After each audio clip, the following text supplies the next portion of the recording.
see me, I did the 4 street muscle up. And I will tell you, like, yeah, that's baby steps. Even though I don't know how to do it, even though I don't practice it, right? A lot of people say I can't do slow muscle. A lot of people can't do handstands. I don't practice handstands, but I can do it.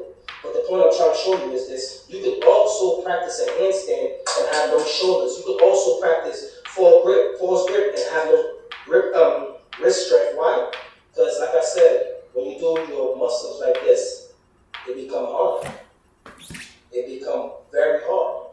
But like I said, there's a lot of things I can teach y'all, a lot of things you can learn from me, a lot of things I can put to light to make you understand that certain people manipulate you. It's like this, bro. I'm gonna give you a good knowledge right now. Do pull-ups, right? I want y'all, whoever can do 10 pull-ups, and they could get to 15 pull-ups, I bet you can do 20 pull-ups by doing this way. Do the pull-ups and let go of the ball. So, let's say, for example, right? Let's say this is the ball, right? When you do a pull-up, just like how you like this. Let go and catch the ball. Every pull-up. Just let go and catch the ball. It's going to take out tension off your arms. You ever see your forearms get soft? Soft from doing pull-ups on a big ball? Let go of the ball. Let go of the ball. Just try it. When you have a chance, try it. Do 10 pull-ups by letting go of the ball. See how much less strain is on your muscles. See how less it is on your muscles. But guess what? Y'all don't understand. There's a lot of cheat codes. It's a lot of ways to look like you're doing a lot of reps. And when you're doing it properly, you're going to gain muscle. So I'm not going to say everybody, because not everybody train for results. But if you train for results, you don't see results, it's because the method you're doing, you actually try to trick the method. Don't try to trick the method. Try to do it properly.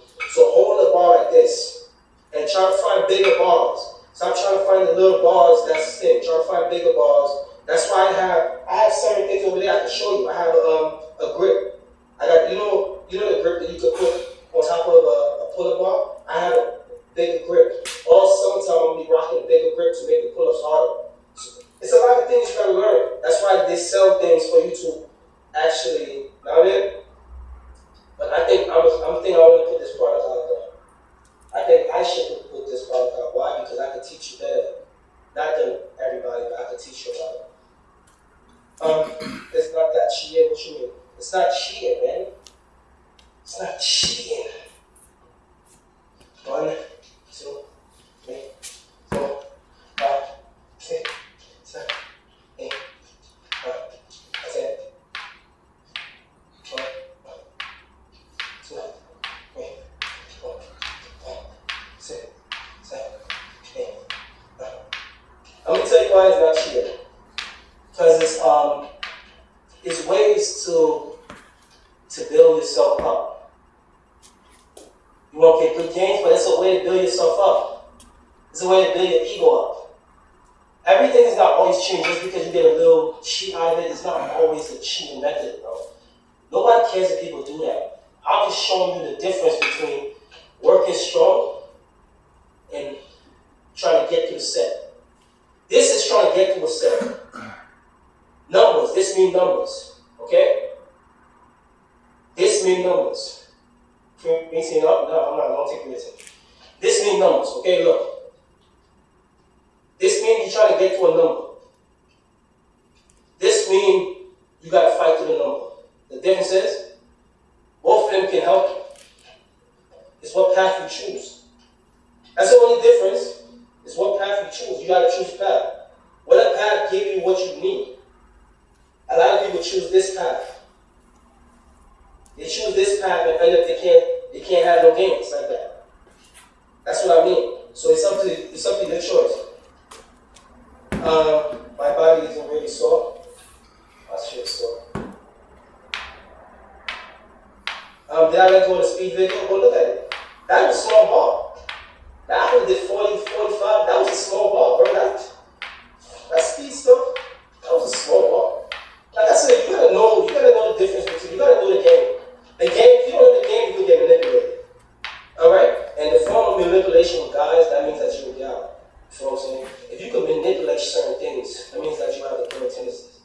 It's a bunch of manipulating, not people. It's a bunch of manipulating systems in the world. You can manipulate yourself. It's like talking, alright? It's like talking. You can talk your way into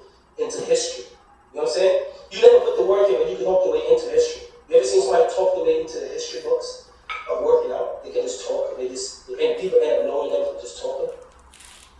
That's manipulation. If you get what I'm saying. It's not about hard work, it's not about what you put on the bars, it's nothing like that. That's why I tell you, it's the difference between a lot of things. Holding up on the bar like this, I'm not saying, I do the same thing too, so I'm not going to put me and say, Simon, you don't do that. I do this too. But I learned to do this nowadays. Why? Because I'm not here to battle anyone. I'm here for my gains. Right? This, I'm not here to prove nothing.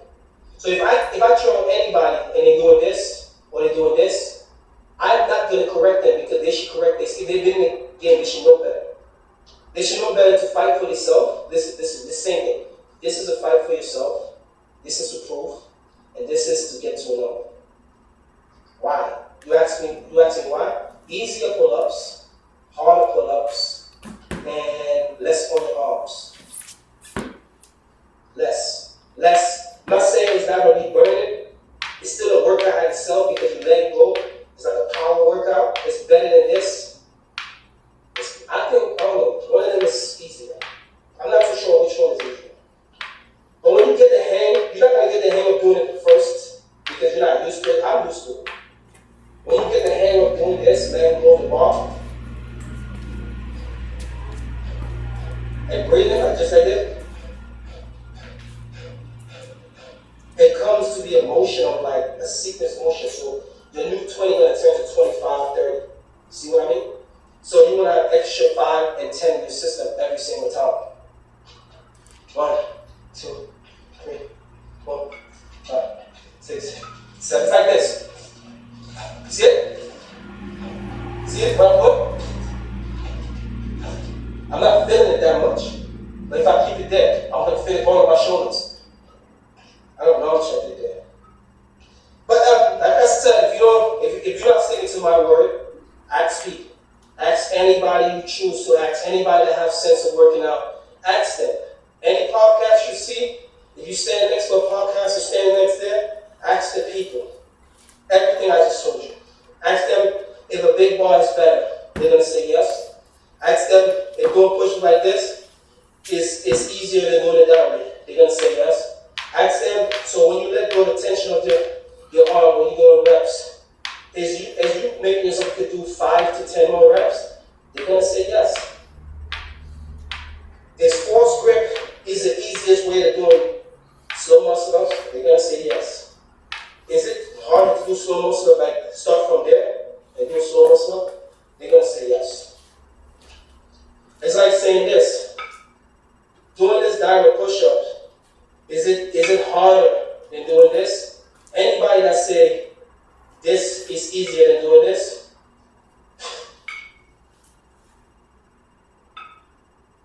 I can show you the hardest push-ups in the freaking world. One of the hardest push-ups in the world. I'm talking about normal push-ups. Doing a push-up like this on a circle log, it's harder than doing this. It's harder than doing this on the floor. Doing this right here, like this is harder. Yeah, that Lincoln Terry Steel bar right there, that's one of the hardest push-ups. Regular push-up. We're not talking about Superman.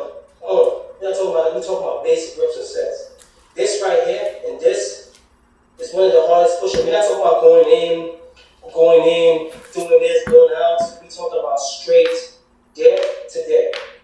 Right? We're talking about straight here to here, straight here, here to here. Right? We're not talking about other tricks, other things like that. All that is really easy. This right here is too easy. On the bars, it's extra easy. On the floor, alright, I'm going to show you the easy routes. High bar, easy. Mid bar, easy. Low bar, a little easy. It's hard, but not that hard. Hard, super hard. Super duper hard. Yeah, now you get what I'm trying to say.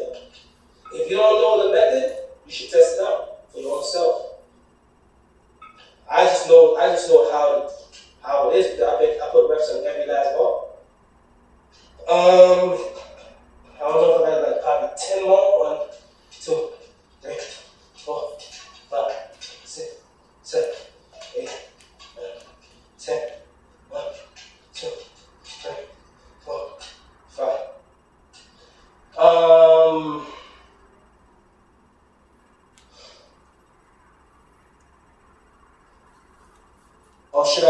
50 straight. How you want to do it?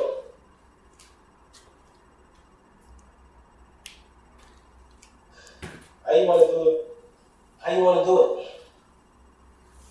You said so, my brother. I did 10 reps. That's good. That's still good. 50 straight. That's gonna come. Always master the basics first. Yeah, I would like to come to Chicago soon for a while. But right now I'm on some grind mode. Doing different things. Ask me important questions right now. I'm gonna answer the questions for y'all to get better. I don't bench. Just regular.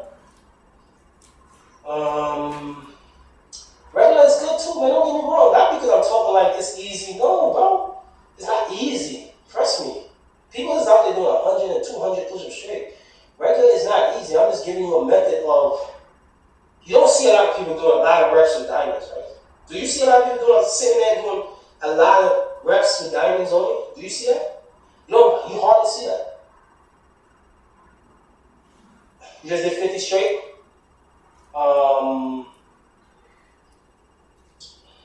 You gotta post that 50.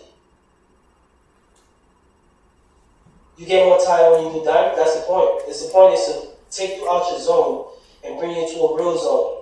500 diamonds every day for an athlete. It's easy. It's not easy when you're on 30-some days, 40-some days. It's not easy. Trust me, it's not. Athletes be on day 3, 500 diamonds, and they feel it. So imagine you doing this. 40 lights. Diamonds is hard, man. Athletes can't say diamonds. Any athlete in Brooklyn right now can't say diamonds is easy. If they say diamonds are easy, tell them to pull up. I want to see it. I want to see it. Diamonds is easy. If you're an athlete that's past 160 and up, diamonds is not easy, man. You're not talking about athletes that's like 140, 130, and not disrespecting nobody. I'm just saying. Of course, it's going to be easy if you don't have no size on. If you have a little size on, this becomes very hard to do. This right here. Until you realize that if you don't know, put a weight on your back and do it. If you 140, right? Put 30 pounds on your back and then do it. And see.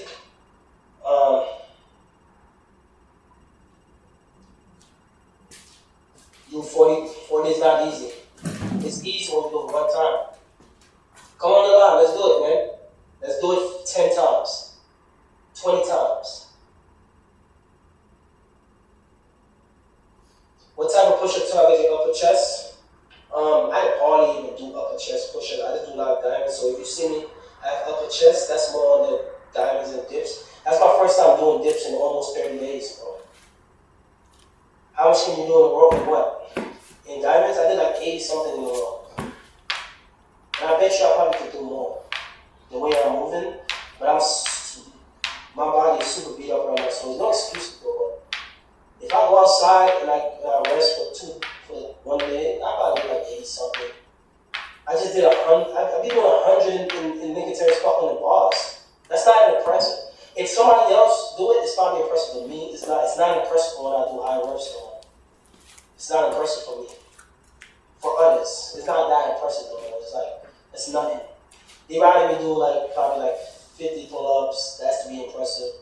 But doing dips, doing 100 dips straight, doing this, it's not impressive for me. For me, not for others, not for people out there. For my standard, it's not that impressive. I don't focus on being the Guinness World Record. I don't do that. I don't focus on being the biggest athlete on earth with the fitness. I focus on being from the ghetto, not from being from the ghetto, from talking to my ghetto youths out there. And it doesn't mean that the ghetto youth doesn't mean that you're from the slums or anything like that. I'm talking about from the people. You could be in Beverly Hills and still be from the slums in your mind. The people that slumped it down in their brain cells when it comes down to working out, I'm actually speaking out to y'all dudes and making y'all understand that I got y'all back. You don't gotta worry about being better than nobody or this and that. You're gonna be the best version of yourself. Why? Because of the simple fact that I'm gonna push you towards that. I'm gonna make you feel like, yo, It doesn't matter if it's not about me, it's not about bettering myself, you feel me? Discipline, yeah, thank you for discipline. Decline, incline diamonds are different groups, yeah, definitely. Yeah, like I said, iron sharpen iron for real, man. Like, pretty much, people can say what they want, they can't say I ain't gaining. That's all they can say. I'm not even wrestling, I'm gaining. So imagine that. So let's make a challenge. Who's gonna outgain who this summertime? Athletes, any athletes you want to pick. Who's gonna outgain who by the summertime? I don't do weights, and I'll still keep. I don't have to win, but I will still be number 3, number 2, number 1. Why? Because of the simple fact that I gain. Team see me gain over there. You feel what I'm saying? That's the point of the whole thing is people worrying about how much things you do, this and that, this and that, this and that. Worry about how you gain it for the summertime. So if you're the best, imagine you thinking in your head you're the best, in calisthenics, period, and you cannot be gained by the summertime. That's making you the best. You're the best for people, not the best for yourself. You feel what I'm saying? So this picture this, man. Like I'm training on myself. I do videos that go viral by myself. By myself. Why? Because I believe in myself. What do you think about high reps and short rest for cardio? Timer sets is a cardio workout. You said Goku and Brody. What about them? Shout out to them brothers though. What about them though? What about them brothers? Because you say their name, because we having a conversation. What about them? They have the results. They work effort. They humble. They doing their thing. But at the end of the day, man, I gotta do mine. You feel what I'm saying?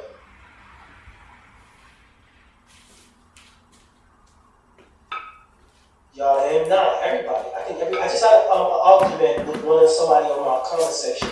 She wrote. She said, "What's all the guys in that video? Like they talk about the Speedy video." I said, "Damn, why you hating?" She said, "Why would I be hating? My husband is better than all y'all guys, right?" I said, "Damn, your husband must be God because everybody's equal. I don't put men on no pedestal because they have whether they have rings on their fingers and all that." I said, "No, my husband is a religious person. I want to say what religion she's talking about, but I don't want to put it on a pedestal." But she said, "A husband and religion." I said, "So you telling me right now, just because your husband is on a religion, that he's better than other things? So your husband must be God for real, or God is a spirit." So I'm saying, my point exactly. What make your husband better than any guys that was around the video? What make your husband better than any guys that was there? You don't even know the guys. You're judging them guys by what you see. By what you just see, you don't know them. You never met them. You never talked to them. That's why I said there's people on earth thinking because they have a freaking the better car. Said, what's up? What's good? What's good? I just finished my I was supposed to do the diamonds, but I just finished my dips and I just did 500 dips. So right now, I'm about to get off. I work in the morning, and I gotta go right back on the. I gotta wake up in the morning to go to the gym and do that. But yo, I'm off this, man. Appreciate the love and support. I'm about to get up out of there.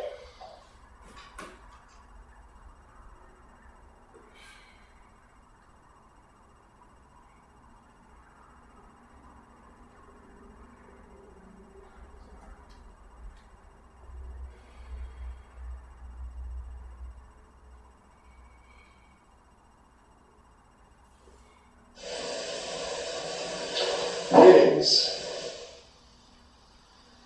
My name is Sebi. Many knows me as Dr. Sebi. And today I am asked to afford you this lecture that you're about to hear. Naturally, when we say afford you a lecture, we should always walk away from that lecture with something that we could incorporate into our lives to make it a little bit stress-less. The subject today is healing.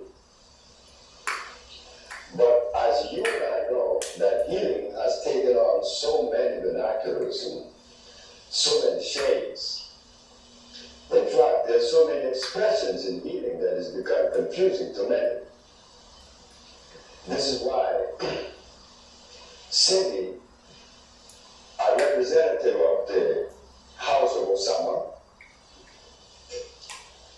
we have put together a beautiful subject for you today, that it will clear all of the misunderstanding as to these many expressions of healing.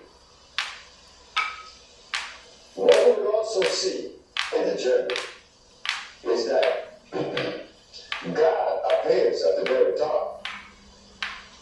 But since there has been a disconnection with life, a severance, it's difficult for many of us to know the things that would complement from those that would not. We said that the subject is healing. Well, in healing, we hear about the Ayurvedic,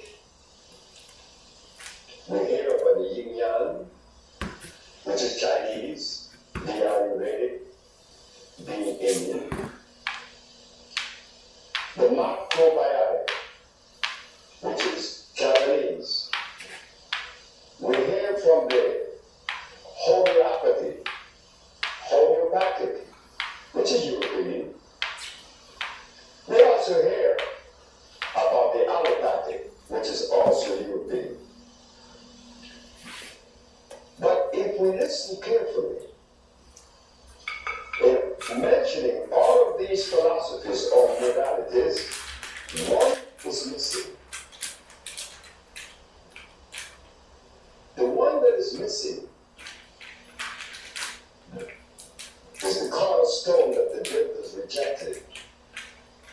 But it is the one that completes the building. Well, ladies and gentlemen, we are proud to say today that you will be acquainted with the cornerstone as far as addressing health and nutrition.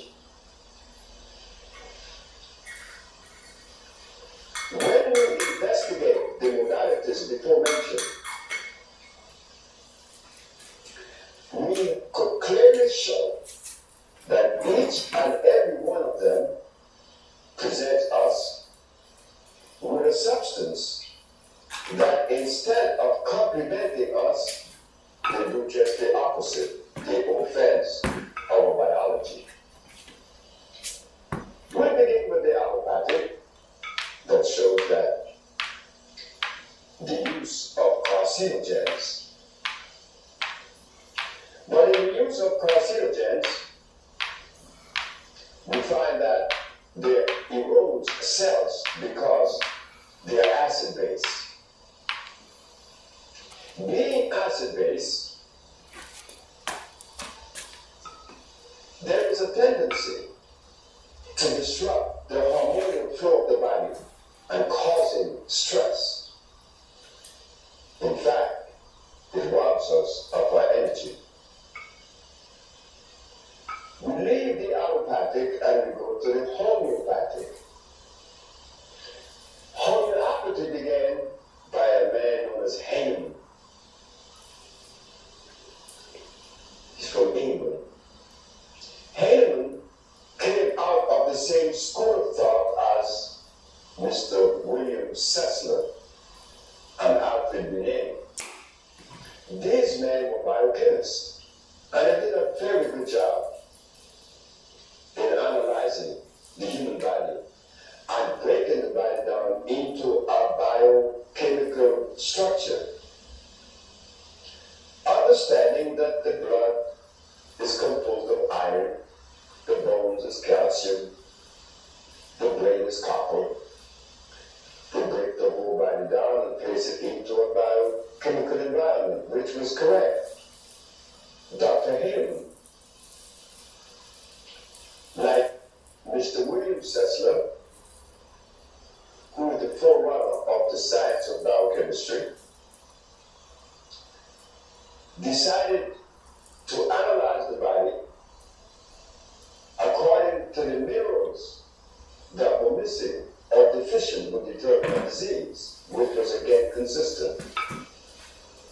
They said that if iron was lacking in the body, well, naturally, the body would suffer anemia, or some state of anemia, hypoglycemia, leukemia, sickle cell anemia.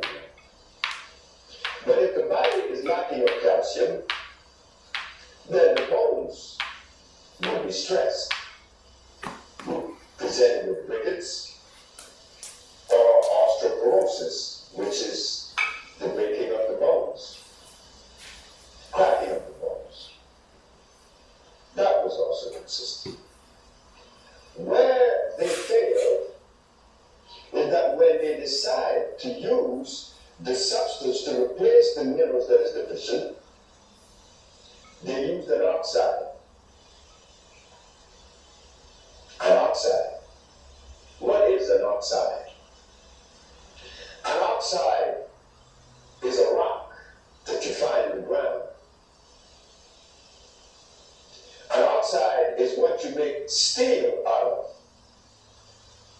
So we explain, because this has not been properly explained to the general public.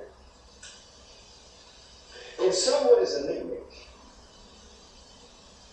the doctor will diagnose and properly assess that iron is lacking. That is consistent. We have 28 years of showing that.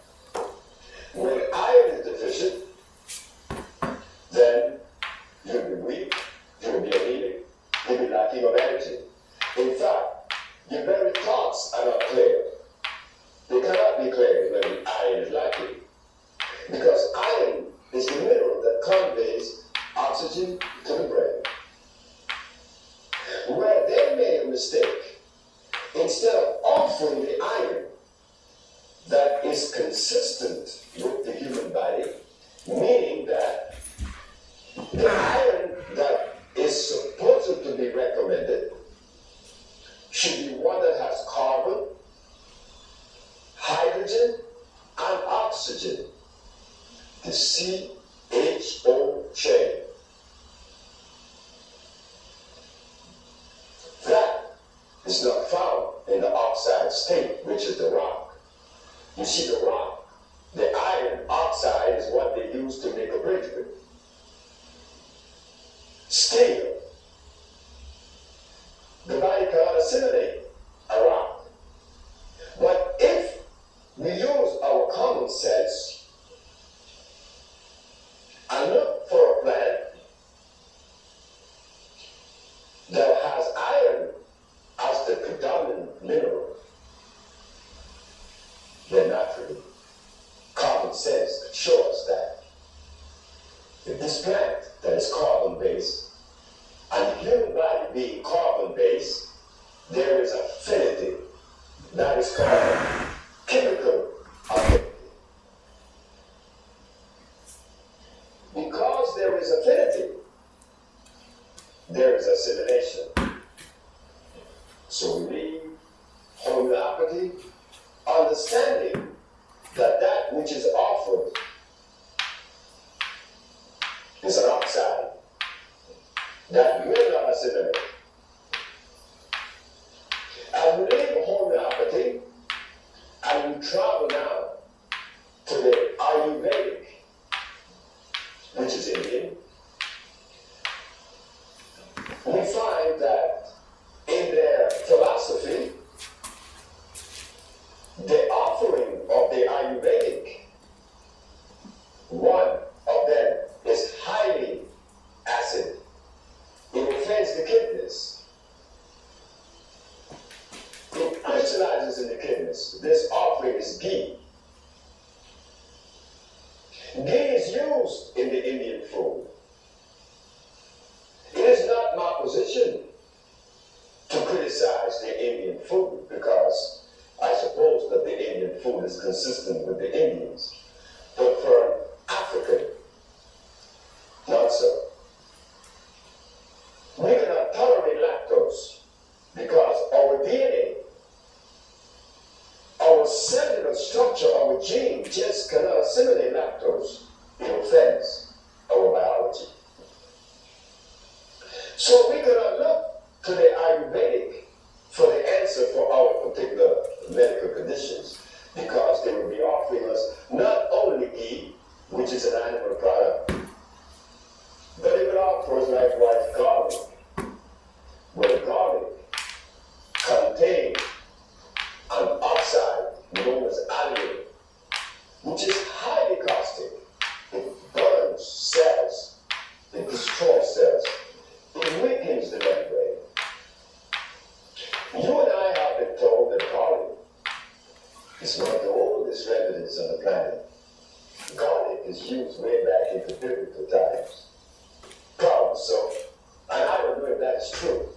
inception, my early healing journey, because I was like many, reading the books and claiming that I'm a hero. And in the book it says that garlic is a substance that will lower the pressure. That is also true. But what they didn't say is that garlic, besides lowering the pressure, it has a tendency to weaken the membrane, to destroy the membrane. Garlic weakens the membrane and ultimately destroys the membranes. But we are told that it is a good medicine.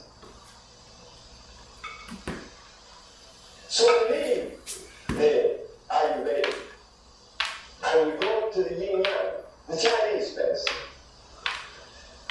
I was once interviewed on Channel 5 in New York by the McQuarrie Report.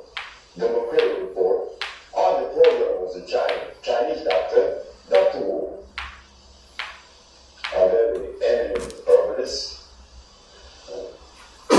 He said that in his givings, he said that Chinese people have been using it for 10,000 years. And they have recorded. I told him that that could probably be so. But that the African people live in the forest ever since creation. And that goes into millions of years. So you see, we should not even make a statement that the Africans or the Chinese been using Earth for millions and trillions of years. We want to know that which you are using, is it consistent with our biology? Is it electrical? Sure, we have to ask these questions. But because we are disconnected, they could give us anything. They could tell us anything.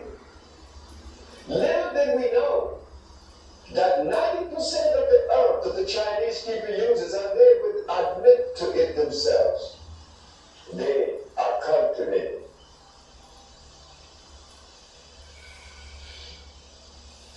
And what does that have to do with anything? It has everything to do with everything. When you cultivate a plant, it means that that plant is unnatural. It is artificial. But we not knowing that they are artificial plants and that they are natural, one that was made by men and one that was made by God. Chinese use herbs that are hybrid. Douqua, that's a hybrid plant. Golden Seed is a hybrid plant.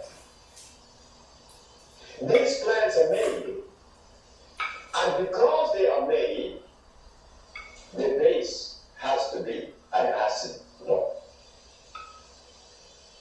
So, well, we could now look to China for the ills of Africa. Because when I visited China, I saw this, that Chinese medicine are not herbs. Chinese medicine are the same chemicals that are offered to every country in the world. There are people that use this Chinese medicine in China, which are herbs, but they're not curing anything. I once had a patient that had diabetes in Europe. This man is named Franz. Franz had a Chinaman as a doctor. He had diabetes. The Chinaman was treating Franz for 18 years. When Franz came to me 3 weeks later, he had diabetes, disappeared. The Chinaman told Franz to ask me, or to try to get the formula from me, how did I cure him of diabetes? But yet we are told that Chinese people uses herb for 10,000 years. I have not used herb, not even for 50. But we cure diabetes. So we turn from the yin yang and we go to the macrobiotic. The macrobiotic diet is a diet that came out of Japan about 50, 60 years ago. Dr. Sauer, correct me if I'm wrong. Is it the fact that he recommended rice as one of the substances that we should consider in removing a disease? He said to eat large portions of rice. Ladies and gentlemen, rice is hybrid. Not only does it contain starch, and a high percentage of starch, a high concentration of starch. Rice contains cyanide. So when we eat rice, rest assured that your mucous membrane will be compromised. Now, how do we put this into a healing package? This rice diet. And I remember I lived in New Orleans with many of my friends was telling me that this man was a scientist and that he recommended rice when rice is a poison. The only rice that is made on this planet, that was made by God, is that one that we call the rye rice. So why did we, the so-called Negro or the African, even elected to look towards Japan for the answer? We were in violation of God. Because when God placed us on the planet, He placed everything that we needed right on the continent. And now we go into the other modality that has not been mentioned.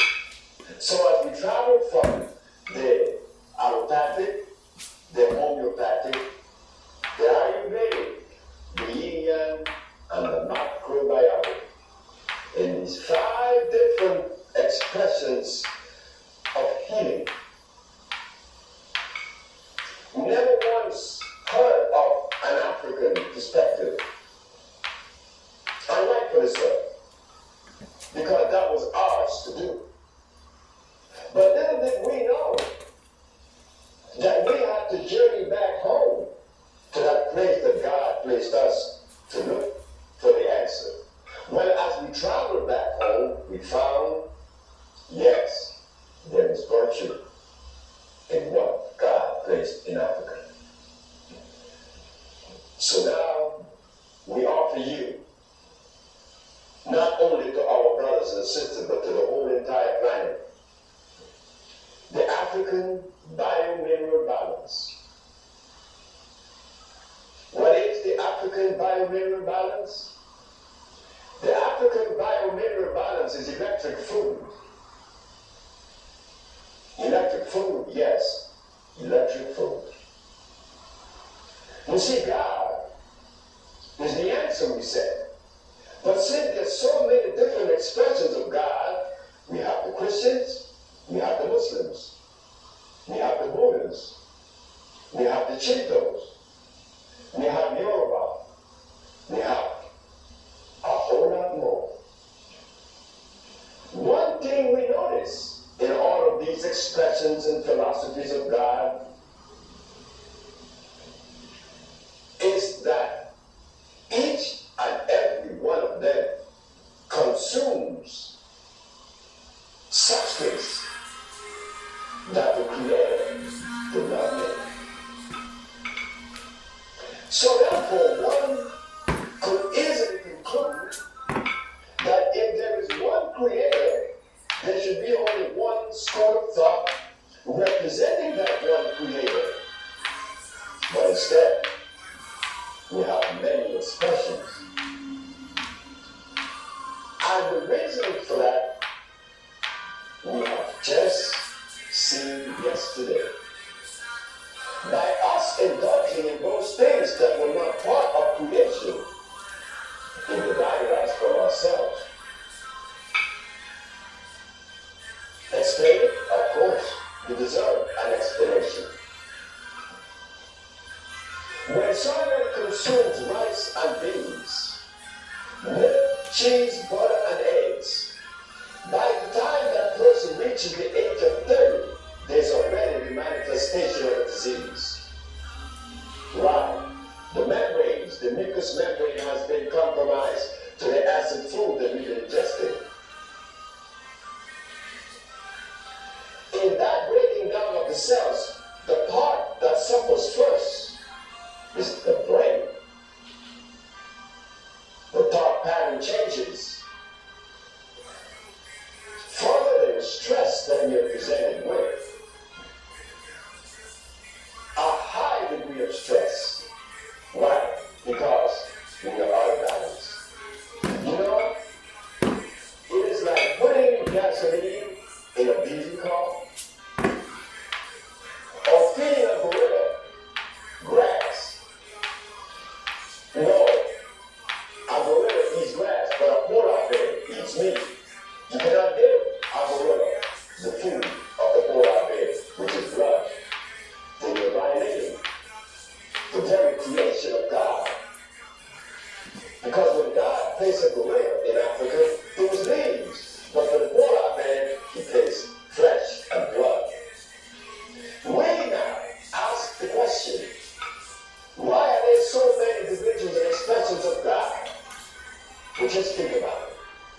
Just think about it for 1 minute. That the cows in England, when they were given meat, flesh right up with the concentrate that they were eating, what happened to the cows?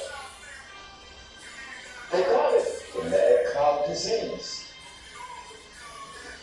The cow was eating cow, and he became mad. We are eating cows, and we expect to be saved. So could that be the reason? Because God did not make a cow. A cow is a hybrid animal. He's not a product of life. But because we are disconnected, it is difficult for us to even see that that was possible. That an animal could have been made, but of course, it was made through grafting. This we didn't know, that they made an orange, that we made a grapefruit. We left off about the cows not being a part of God, so therefore one should not drink its milk or eat its cheese. But to know that, one has to reconnect. This is the title of the subject, the reconnection. The African biomineral balance that is responsible for curing AIDS, sickle cell, lupus, herpes, blindness, and many, many, many others, impotence, paralysis, was done because there is an understanding that allow us the privilege to do so, avails us the privilege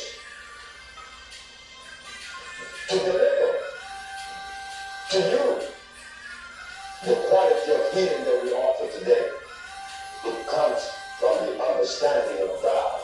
But like we said, many have many interpretations. We're not here to criticize any, but we're here to show that that interpretation that we have of God has given us the privilege to heal many people. The Bible says that the herbs are for the healing of the nations in the book of Genesis. It goes further in the book of Ezekiel. Herbs are for healing, and the leaves are for medicine. The fruit shall be for meat. It goes on to the book of Revelation. Herbs are for healing. So we ask the question, if the book that represents God Almighty, it states that the herbs are for the healing of the nations, What happened to us that when we got sick, we went to get a chemical injection? What happened to us that goes now to get an injection and a chemical? What is the message that we're sending? What is it that we're saying? My brother, he preached for many, many, many years. When he got sick, he didn't go to the herb that God talked about in the Bible. He went to a doctor. My brother has been married 15 years. I'm not saying that he was wrong to make the decision. It's a decision that you have to make based on his interpretation of God. When I've been a representative of the house of Osama and the family of Osama, I could hardly even think that I would violate God Almighty. That one has to be more than insane to even think that we're going to get away by violating the Creator. No. At Osama, we respect everything that is made by Creator and creation. And we avoid that which was made by man. And this is the key to the understanding of healing someone of the disease. Yes, in the year of 1985, I was invited in New York to go on the station on WLID. I told the public of New York that they should not eat carrots or drink carrot juice. When everyone that was a hero in New York, and also the recipients, their patients, will be angry at me, but I could understand their anger. Of course, I have to understand their anger. The anger is precipitated by stress placed by the same carrot that they're drinking and the tofu that they're eating. But we understand that 400 years of feeding a race of people meat that were not supposed to eat meat has taken a toll on the race, on the gene. And this is precisely why we have to reach a level in the art of healing to be patient, to be loving, to be understanding. Because we came out and still in a state of disease. And that applies to Dr. Ziggy. I am a product of disease. I am a product of a mother and a father that ate nothing but garbage. Was I not supposed to be born with asthma? Of course, it was given to me before I was born. And this has happened to the race today. So we find that because in 1985, no one knew that carrots was a poison. How many more things are there that we don't know about? You see, God is the answer. If we know the things that God made from the things that man made, it would be very easy for us to differentiate or to separate. If we could differentiate, we could separate. But if I put items in front of someone, even though they may have a master's degree or a doctorate degree, it means absolutely nothing. Because they don't know what's supposed to go in their mouth. They may know all sorts of matters in philosophy, but I am not a product of philosophy. So therefore, I didn't give Benedict Spinoza or Plato or the starter of Diogenes. I didn't give them a second of my time because I knew that they didn't have anything to offer to an African. And especially something to enhance my life that would make me happy with myself. That does not come out of Plato's Republic. That could only come from an environment that was made specifically for us. Like the polar bear. You cannot place the polar bear in Africa, in the Serengeti plain. Of course not. He would die in a fortnight or less. So therefore he was placed in Alaska, showing us that there is environment and food that is consistent with a single group. So therefore now we come to the critical question. Why are we divided? Why can I love a Muslim and a Christian, a Buddhist, and everyone else? Why can I do that? No, I was told by someone in Atlanta, Georgia just recently that I have to take one side or the other. Well, if I was supposed to take a side or the other, then I would take the side of my foreparents. They were Africans, and I am an African.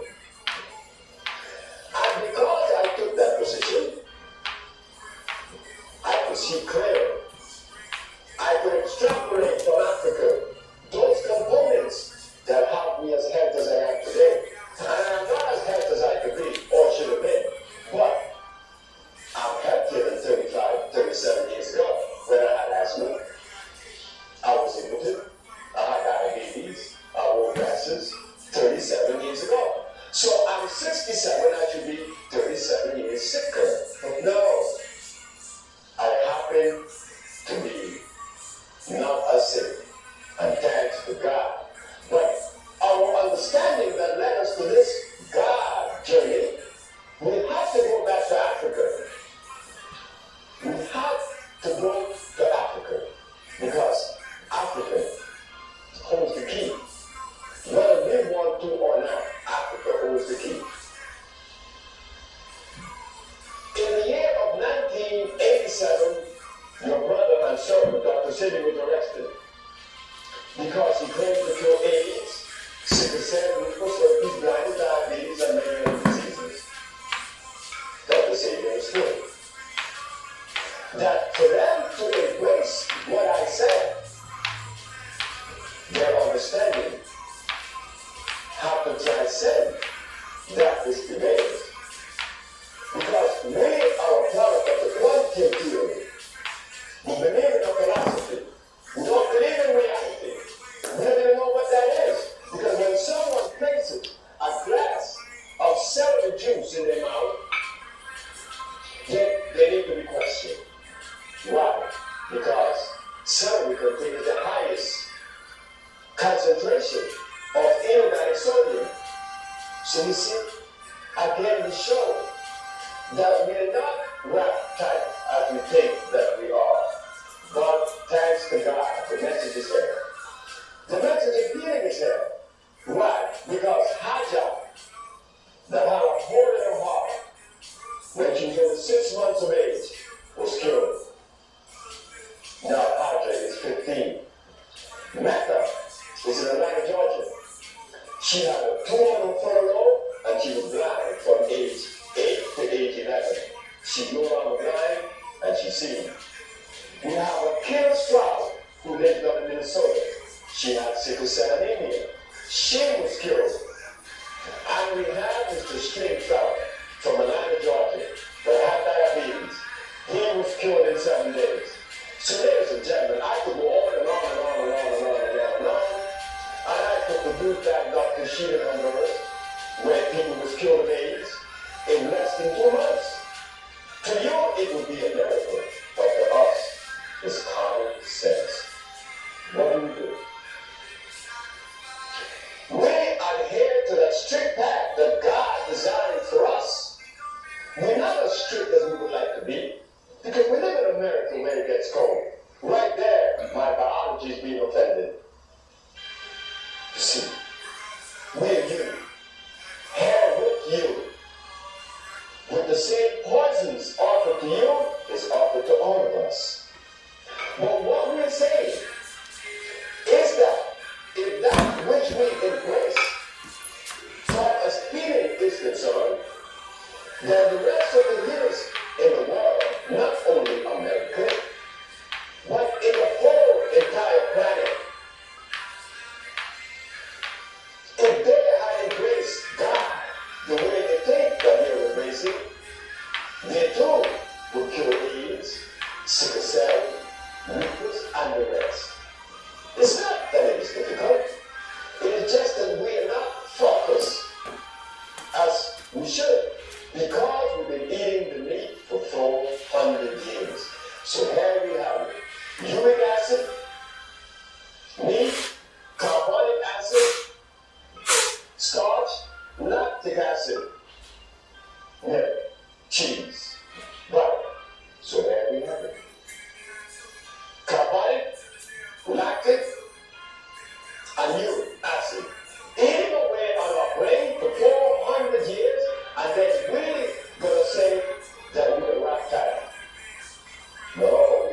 back to time with the pioneers. This is why I know that many people that used to listen to the Psyche Network that was supposed to get all the spiritual guidance, they came to us later. Stress with a disease. Stress because of emotion. We know why. They will remain stressed, regardless to your psyche prescriptions. You are eating the wrong food. But if we stop eating the food that is given to us today by all of these different philosophies, we would not need the Psyche Network. We could see. We will be able to see. Because our nervous system will be at ease. We could project. Then, the better part of it is this. The love that one needs to have for self will lie. Because there is peace. Love is not going to enter when there is chaos. And chaos only comes in when there is acid. When there is an acid substance offered to the human body. But once the acid substance is removed, peace enters. And now you can say, well, I'm in love. And I love you. Ladies and gentlemen, this journey is not a difficult one. It will be a tedious one. But you will compelled to make this tape, to bring this information to you. Because there should not be any reason why, like we said, for the rest of the years, not to be able to heal the diseases that they are trying to heal. And I know that all of them are doing it with love. They want to heal. But when you use aloe vera, you use comfrey, you use vitamin A and E, well, you're not going to reach the goal that you pursue. The goal line will be receding faster than you can run. Because you're offering all of these substances that has no place in human biology. Yes, the African bio-mineral balance offers that which is electrical, that which complements that which has not been offered. And this is precisely why we are curing the diseases that you find it so difficult to believe that we have accomplished. But yes, brothers and sisters, ladies and gentlemen, it was easy for us to show the Supreme Court of New York that yes, the African is capable of delivering, like all through history. Benjamin Franklin, George Washington Carver, Elijah McCoy, Charles Drew, and now you have the House of Osama, which is addressing disease from a cellular and a DNA level. This has not been done for us. All of these modalities and philosophies, none of them considered genetics. Because they did not consider genetics, this is precisely why we are sicker now than we ever been. Because as we look towards Africa, we will find that the people that live in the forest, that were our ancestors, there were no hospitals, there were no pharmacy, there were no medicines, there were no jails, there were no policemen, there were no judges, there was no money, but there was happiness, there was life. Those people were the strongest when they were brought there. How could they be that strong? Because they was in direct compliance with God. There was no rice and beans. There were no tofu. Because many people think that tofu is a natural food. Well, did you know that tofu was made in England? The bean is called soy. That bean was made by a Benedictine priest. His name was Gregor Mendel. He made the beans. That bean contains starch, an inorganic silicon. When you eat tofu, you're eating plastics. It is tofu, it is soybean that George Washington Carver used to make plastics. So let us ask ourselves the question, how could we use a substance that is used to make plastic offer for us as a nutrition? That is the disconnection. The connection comes when one turns to God and begins to ingest electric food. And that is what we offer at the house of Hosanna. Electric food to electrify the system. And because of that, we were arrested and tried. And thanks God, because we were consistent and we continue to do so, we have to win our case. Yes, brothers and sisters, healing is there. But healing brings love. And if healing was being offered, there would not be these various houses. Since I'm a Muslim, I'm a Christian, I'm a Buddha, I'm a whatever. No. We would love. That's all. But it can't be, because I'm eating that which divides me. So if it's dividing me, that gives me rheumatoid arthritis, I cannot even reach for a glass of water and bring it to my mouth because my fingers are paining me. I'm rheumatoid. So between my brain that says you need a glass of water and my hands to bring it to my mouth, there is division. So if acids could divide me within myself, what are the chances of dividing me? And yet, they are much, much greater. Crime is very high, not only in America among us, in Africa.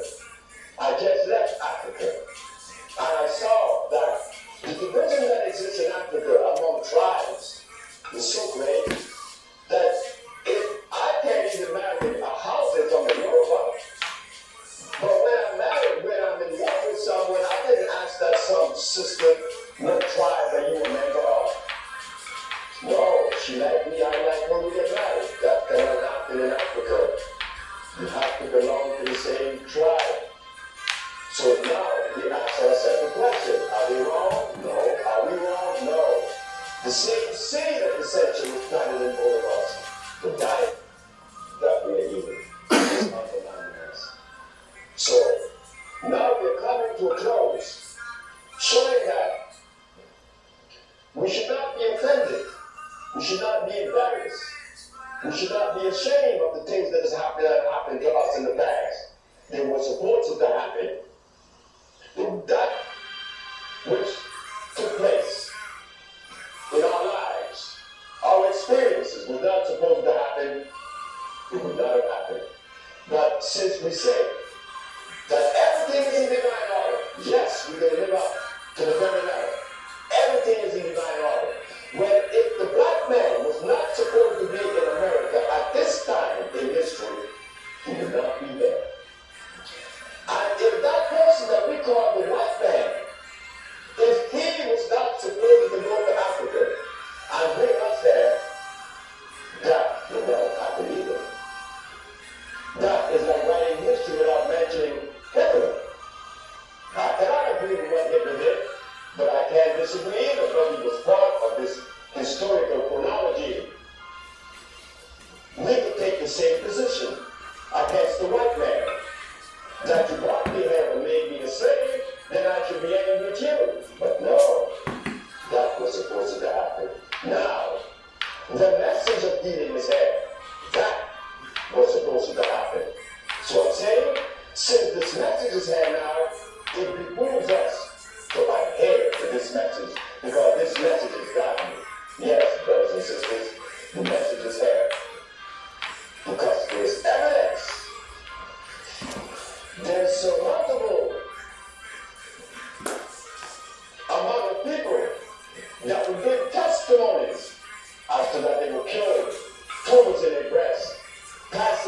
moving from the universe, insanity and the rest. So we ask you not to believe what we say, because life is not based on belief. Life is based on what you know. And the fact of the matter is, we're not in love anymore, simply because we're not eating the foods that were designed for us. So therefore, we are left vulnerable to the discretion of others. And in that vulnerability, anger is the result. This is why when I heard that Malcolm's grandson killed his wife, that was not supposed to be something that we should think was so awesome, so awful. The boy was already programmed, like all of us are programmed to do such a thing. He's not the first, and he will not be the last. It is the acid that prevails, that compels us to act in a civil way. So yes, we are happy to know that there is an institute, there is a house known as Osama that is addressing the diseases that we claim are curable, and that we are able to reverse those pathologies, and that we will continue to do so because it behooves us to return to the point of departure if we are lost. And I thank you very much.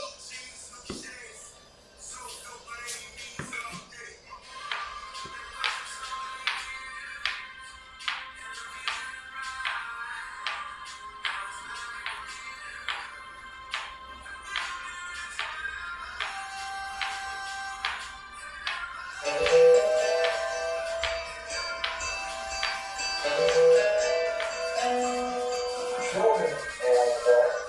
They have role models. They have people that they look up to. Dr. Robinson, they were coming in late today. I and all my buddies, we wanted to be like them. And if you don't know of anyone who's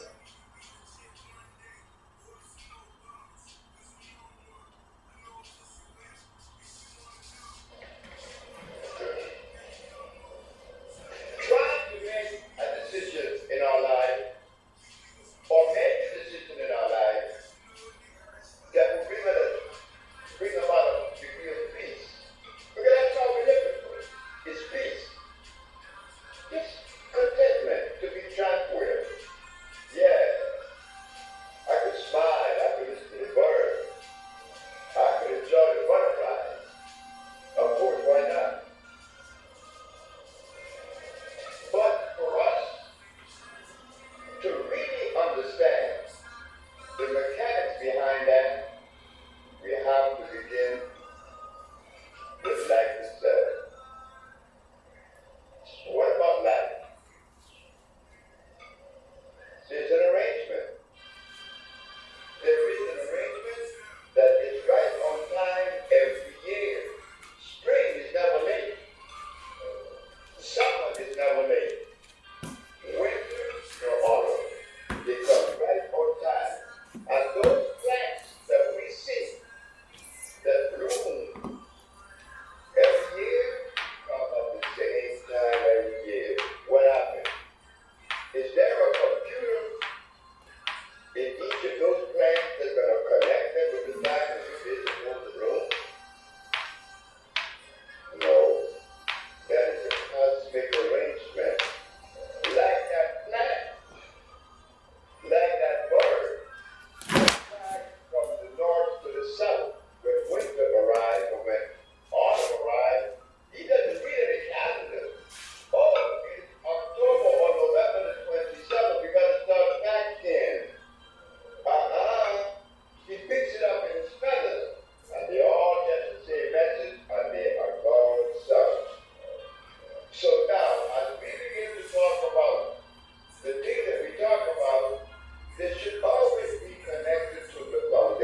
begin the journey?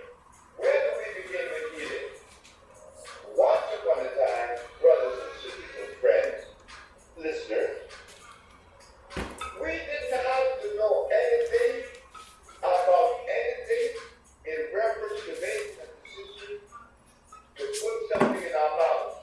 We did not have to read a book. We didn't have a nutritionist. We didn't have any enzyme, protein, or vitamins. Why? Because all the things in our environment were alkaline. We didn't have to make a decision whether this is good or bad, or try to make that distinction. Now you better know it. You better know, because right now we are engulfed and surrounded with the use of many inorganic substances. We're surrounded by it, immersed in it, and we want to get out of it.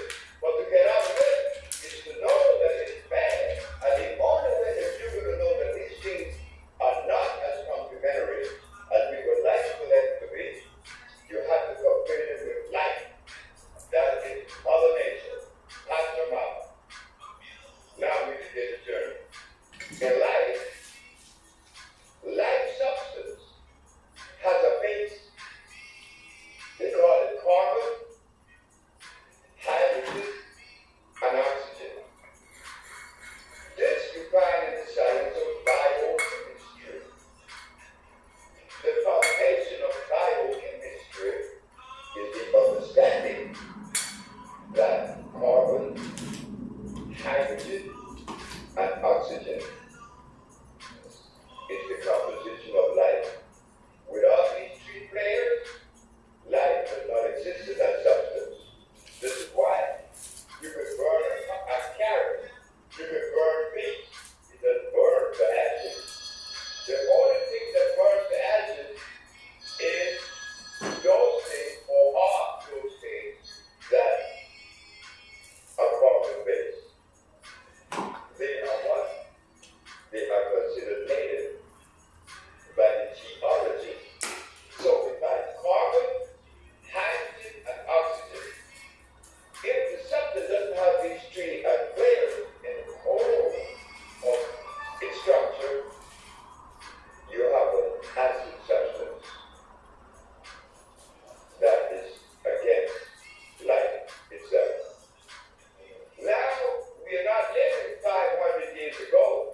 to be starchless. A substance that is starchless is considered to be alkaline. A substance that has starch is acid. Energy will not be obtained from nor found in it. So, as we continue now with the ABC of understanding what is healing, we have to understand life structure. Life structure. In understanding life structure, then you'll be able to select. You will be able to select from the forest the things that are life-giving. When I was in Washington a few years ago, I remember seeing a brother of mine that we all love, Jimmy Gray. He always had a liquid stick in his mouth. And most of us that begin to grow in the understanding of what is nutrition, many of us have used liquid stick as a nourishing agent. But in reality, liquid stick has more glyceric acid than does sugar. It will hurt you. It will hurt you. Why? Because it is a product that came from Mother Nature. So apart from understanding that in the structure of life, you find carbon, hydrogen, and oxygen. That's necessary. But since we work every day and we're very busy, we don't have time to be going to the chemistry because it sometimes becomes confounded and difficult. But a good measure is it has starch, yes, but it's no good for me. Simple as that. So what am I going to do? I'm not going to eat any whole wheat bread. I'm not going to eat barley, but I'm going to eat spelt bread. Yes, I'm going to eat spelt bread. Why? Because it's starchless. I can eat endure, that is starchless. I'm going to eat oatmeal, starchless, instead of rice. Because the objective is what? Peace. I want to find peace within myself. That's the only objective. It's not the amount of money that I could amass. It's not the amount of houses that I own, because I could only live in one room. It's about the state of our health. And to understand or to treat that, to maintain this state of health, that will privilege us, that will privilege us to live comfortable. That's all we want. We want to live comfortable. That doesn't cost any money. It just costs a couple seconds of nothing, really. It doesn't cost anything. It just requires a level of understanding.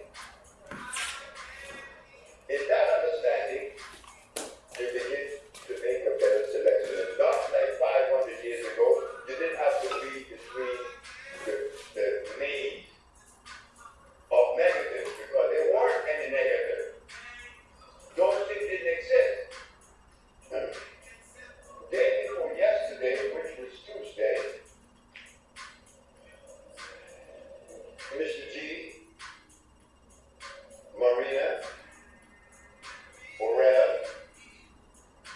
and last but not least, well, it was Pablo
see, we are surrounded with misinformation. And out of that package of misinformation that we learn in school and we pick up in the environment, we use that in our everyday life to make our decisions. Well, I was privileged to school. You see, I see things different.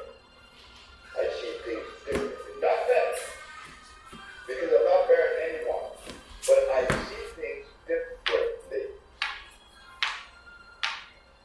Much different.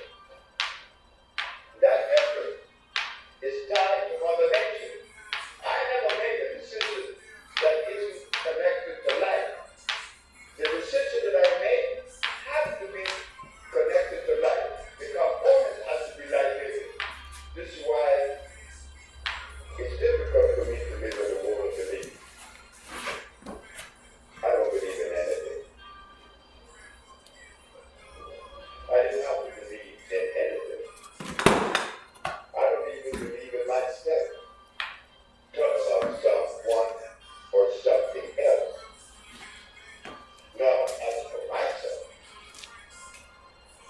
again, that's different that I see things by an environment of difference is precipitated by what I see in Mother Nature. I'm always in favor of the woman being a leader because that's what she really represents. The female gender. I have no difficulty with that. But in the last 50 years of my life that I've been married to vigorous women,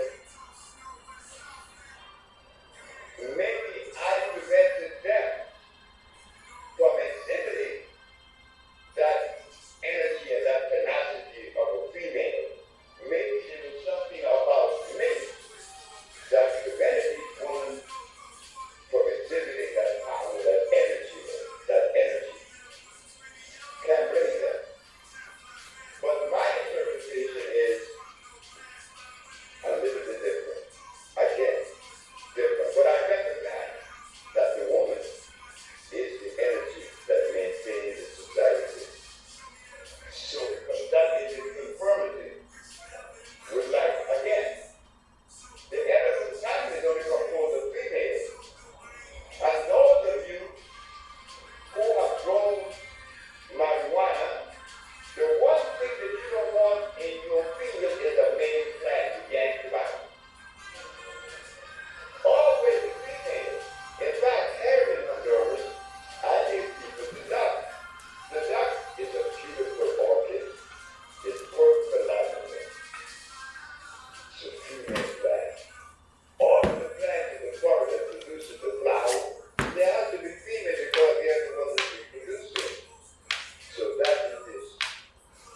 The beginning of this Asian seed of understanding that is required for us to put into motion when we come in contact with another human being.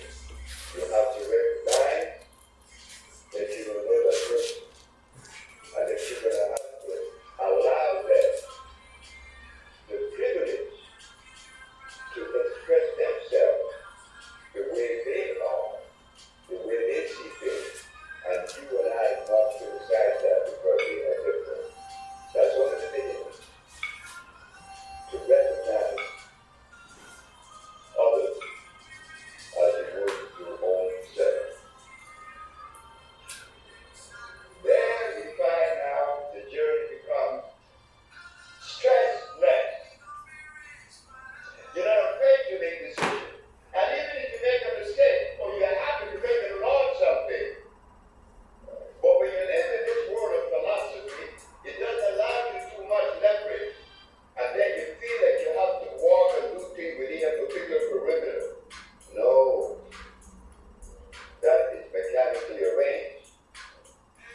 same medicine they give everybody else. Yet the physician will tell us that one fits all. But that's impossible. My genetic predisposition is different. I'm supposed to be treated differently.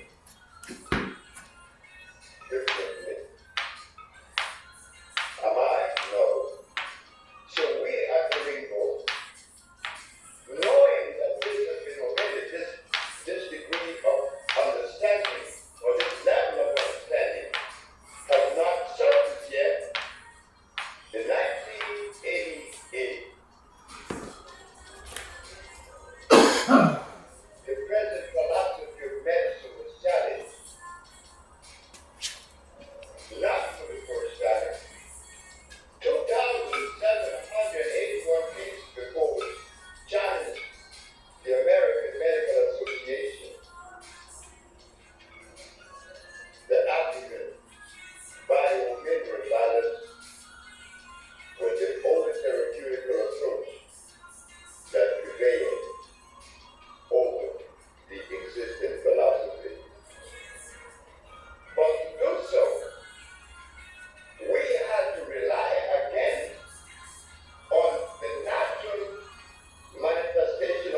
Franco came from the boxing background, so he always loved to jump and rope and do all those kind of exercises. And the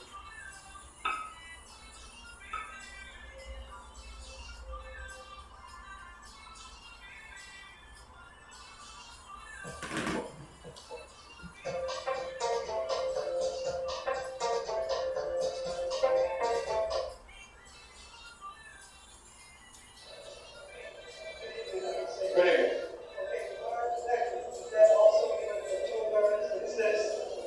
No, it was not designed to do that. Cis and Dumas had to be a therapy. That's what I offer.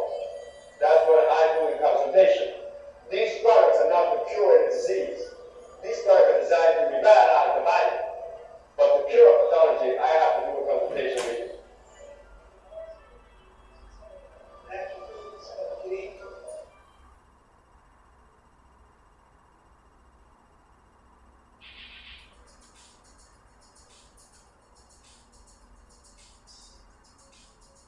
Dr. Yaki, welcome back. I am with TV, right? Before we start, I have to say that after our first release, you really inspired me to step up my fruits and my help, so we give thanks. And as brothers, I have to give you that public praise, saying that I'm extremely proud of you and impressed with what you did, really manifesting your vision and putting your money where your mouth is. People can't see the magnitude of what you have here, but they will see in the future, right? We sending the wealth of knowledge and the wealth of healthy situation, man. With 100 herbs and roots behind the literally, no exaggeration, right? Cool. There have been numerous studies showing the direct connection between financial stress and substance abuse, right? Mm-hmm. Though I have witnessed the connection between financial success and substance abuse, but the person is not balanced. Why do you believe financial success pushes people towards substance abuse? Them not being spiritually built, having integrity, being raised on. You know, a man having everything in the world is the same as a man that got nothing. It drives him to do the same thing. You know, so and what I mean by that is a poor man, he needs to escape. He needs to escape. So what he does is he needs an out of body experience to not feel the pressures of the world. So usually they do drinking, or they do smoking, or they do something to take them out of their bodies, so they won't be reminded of who they truly are, or what they're truly doing. Because remember, you're in your position because of you anyway. You create your destiny, your reality, essentially. So you run it from you. Same thing with a rich man that has everything, but it still has many holes and not complete within itself. Now he has the finances and he has the resources to get out of his body and run for himself. He's going to do it way more than everybody else. So I think it's the same because we're dealing with the common denominator, and that's not being a complete man and not going through rites of passage and not building up the characteristics or the character and the integrity of the mind. And that's how you know that spirituality is way more important than your wealth. Spirituality and health is what creates wealth. So that's the same thing. The common denominator is being lost and not knowing who you truly are. And that creates this depression. You know what I'm saying? To be honest with you, I believe you have more depressed millionaires than you have depressed homeless people. You see what I'm saying? And that's the reason why. If you look at the statistics on suicide rates, more millionaires are killing themselves than homeless people. So what do that mean? We're all running for something. I'm either going to run for something and do some drug because I'm poor and I'm trying to run away from my situation, or I got so many resources and I'm still running for myself. I'm going to get into every situation possible. And that's why you see the drugs are even different.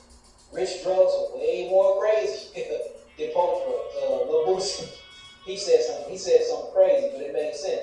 He said, man, you ain't see that many people down for crack cocaine.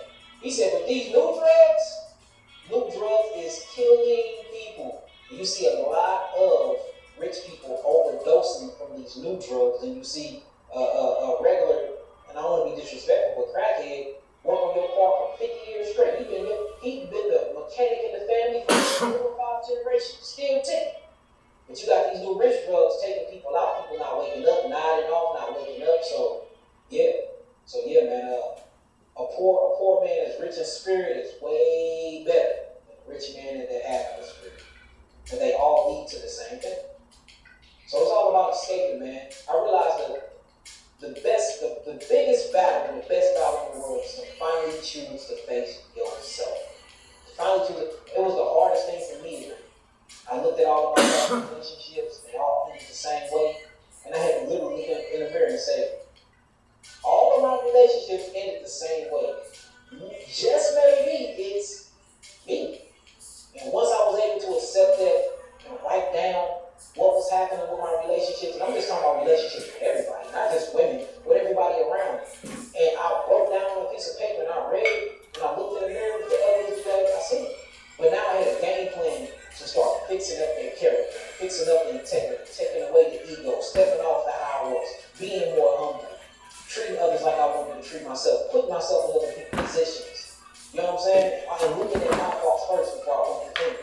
And now, hey, I'm doing a very good job, you know, and I'm making good relationships and building good bonds with people. Because I'm not looking to fault anybody else, I always look at my wrongs first. And I'm glad you mentioned that, man. That's a big step. I had like a very good relationship with alcohol. Yeah. Like a very good Me relationship. too. And what I noticed is that one, for myself, people don't want to acknowledge it. It is what it is. It was a stigma, but it was almost like company in a sense. Like when I used to burn early drink, it's almost like somebody could be around. Yeah, you don't need nobody to do it either. You can do it by yourself.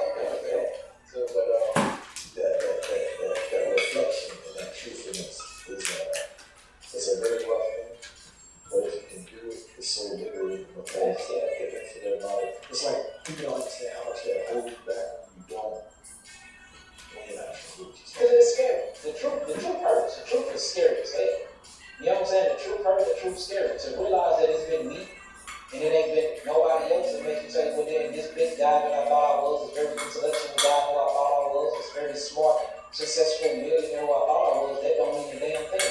Because at the end of the day, when I lay down at night, I'm still lonely to myself. You can be lame. I mean, this one I knew it was me.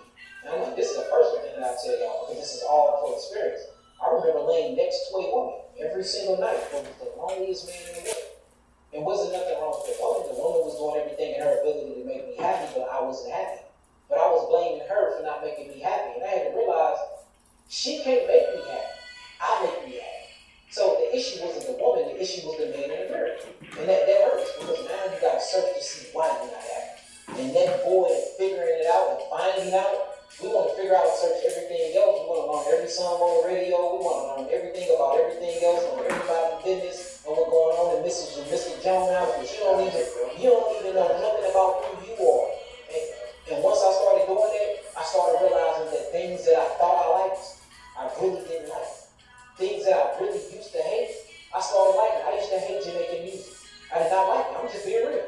Man, I started really finding myself, and now we experienced this with me 5 years ago. Now it's basically all I listen to. So I started noticing things about myself that I thought that I didn't like, that I ended up loving when I started to realize who I was. And that's how you know I didn't know me. I didn't even know what I liked and what I didn't like. That's crazy. So for you to be a person, be in this body for so long, and you don't even know what you like and what you dislike, you're in your own war. It's the same they say that the person you spend the most time with you least about. Yeah, it's crazy.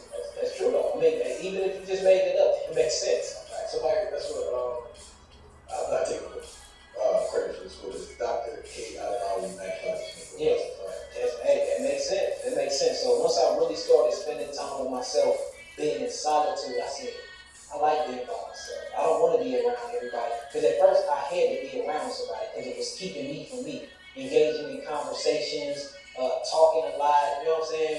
It kept me from who I really was, and it kept me from acknowledging why I was addicted to certain things. You gotta remember, I had a heart attack when I was 21 from the lifestyle I was living.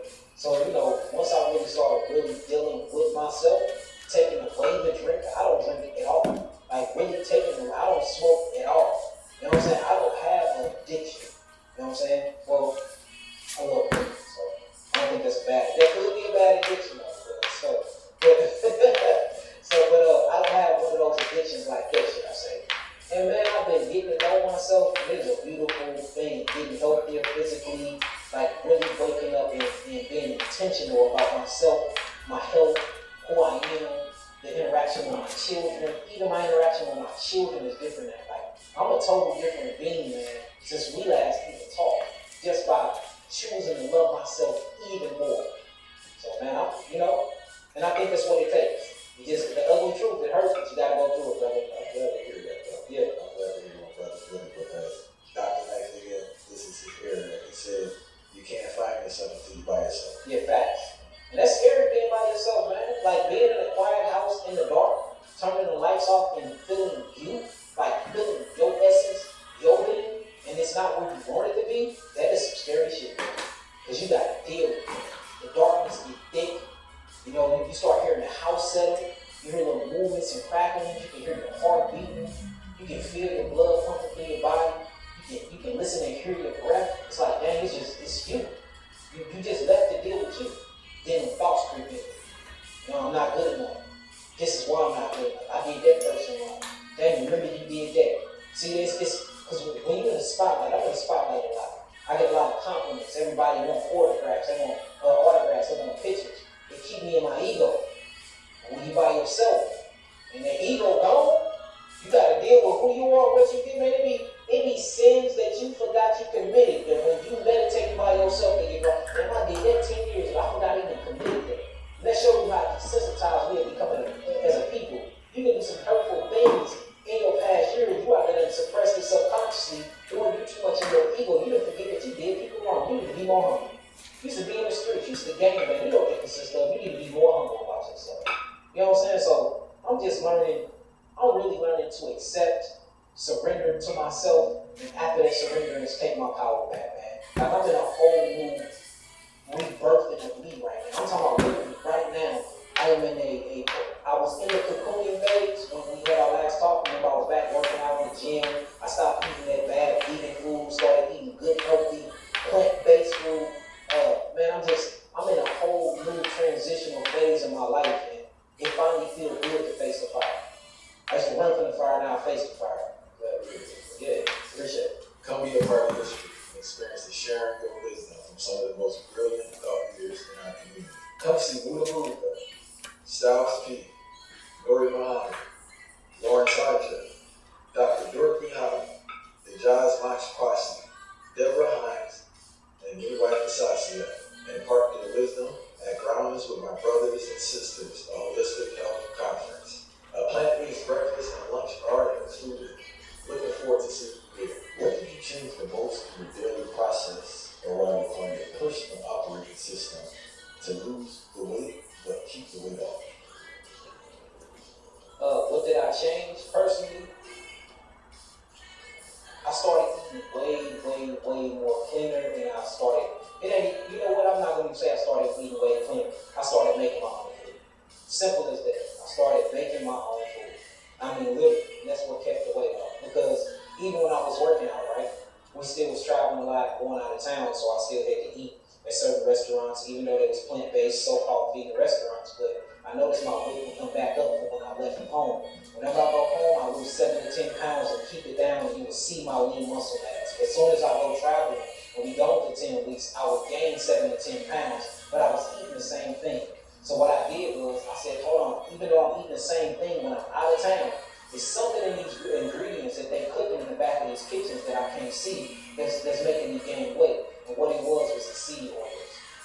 When we cut out the seed oils and we stopped eating all fried foods, and we made sure we ate only organic, because they would tell you it's organic at these restaurants, and they probably not, and they won't tell you what seed oils they're using. Once we kicked out the seed oils, we kicked out fried foods, and we went 100% organic, and we kicked out all of the heavy starches and carbohydrates. That's how I lost weight and been maintaining my weight.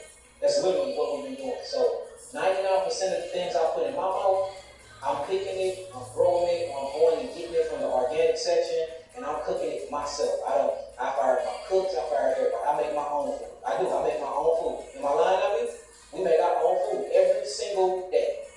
And I noticed that and I found that to be therapeutic for me too. Because not only is it a way for me to meditate, like, yeah, and I know what I'm putting in my body, and I'm doing these things from scratch, and I'm making my stuff from scratch. So that's what it was. So it really wasn't the motivational part. It was just doing the process of elimination. Why the hell every time I go out of town, I get bigger? And then